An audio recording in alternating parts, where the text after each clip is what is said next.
Ah bon? D'ailleurs, vous constaterez que M. Hollande, qui lui n'a jamais été pressé de passer la bague au doigt à qui que ce soit, est très pressé de faire le mariage homosexuel. C'est quand même assez paradoxal. C'est-à-dire, il devrait se marier avant de penser au mariage homosexuel. C'est ce que vous pensez, c'est ce que vous dites ce matin sur RMC, c'est ça? C'est son choix personnel, mais enfin, allez nous... Mais c'est une attaque personnelle. C'est son choix personnel, c'est un constat de ma part.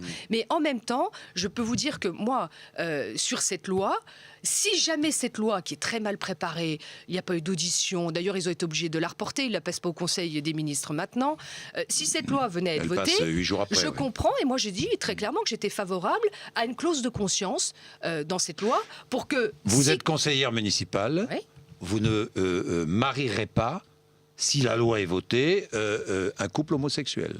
Si la loi est votée, je verrai d'abord comment les choses se passent, ce qu'il y a dans le texte de loi, s'il y a une clause de conscience... Mais vous le verrez, le texte de loi, dans la discussion à l'Assemblée et au Sénat. Eh bien, vous on verra verrez. s'il y a une clause de et conscience... si la loi est votée, vous faites quoi? S'il y a une clause de conscience, je verrai. Si la loi est votée, pour ma part, je l'appliquerai.